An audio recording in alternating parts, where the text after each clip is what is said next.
Now for a discovery which may surprise you. Scientists have found that most of us still have a little bit of a Neanderthal inside us.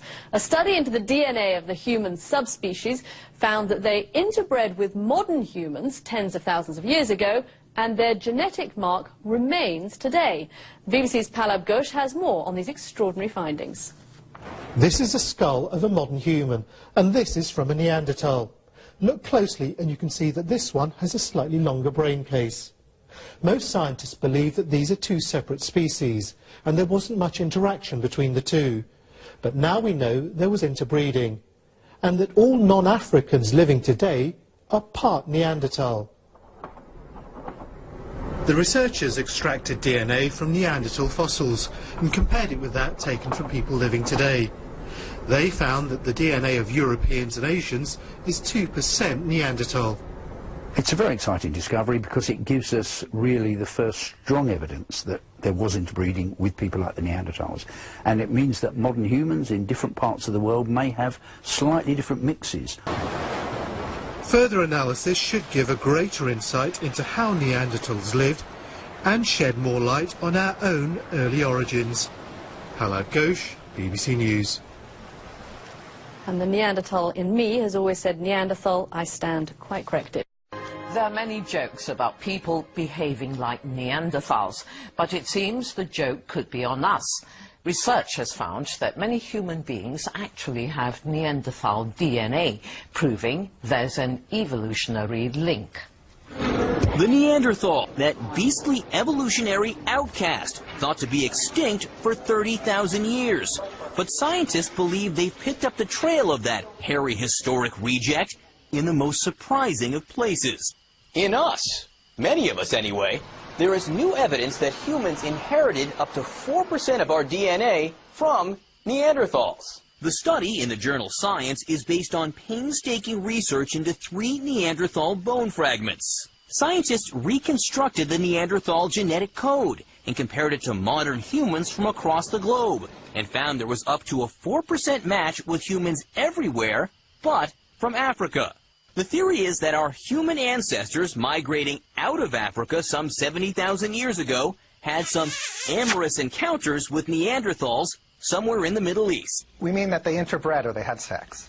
This is the first real evidence Neanderthals and humans had kids, which means, despite the old assumption that Neanderthals disappeared from the evolutionary chart, Neanderthals aren't quite extinct. They all live on a little bit in many of us. So next time you spill beer at the game, you really are a little bit of a Neanderthal. The research is part of a major project mapping the Neanderthal's genome and hopefully providing firm answers to a number of evolutionary questions. If you've ever accused someone of being a Neanderthal, then tonight you've been proved right. But it takes one to know one, because scientists have just released studies that show we are all partly Neanderthal. For the first time ever, DNA analysis has proved that early modern humans interbred with our closest evolutionary relatives. Stephanie West has this report. It's a debate that's engaged scientists for 100 years or more. What's our link with Neanderthal man and woman? And moreover, did we ever mate? Now the truth is out of the box. According to research released tonight, DNA evidence shows modern humans interbred with the now extinct. Scientists believe it means all of us alive today are at least 1% Neanderthal. People like me have argued that there might have been interbreeding in the past, but all trace of it could have disappeared. This shows it didn't disappear, and it's there at a reasonable level. For the last 4 years, a team of 50 international scientists in Germany have been extracting DNA from Neanderthal bones, looking to resurrect their genetic code. But in so doing, they found this new evidence that settled the long-standing debate. Scientists found DNA evidence they began interbreeding at least 50,000 years before Neanderthals became extinct. As to what this scientists say, it's a potential goal to help establish what makes us unique and could tell us why modern man survived while Neanderthals died out. In fact, in modern times, Neanderthal has become a handy word for brutish, unevolved behaviour.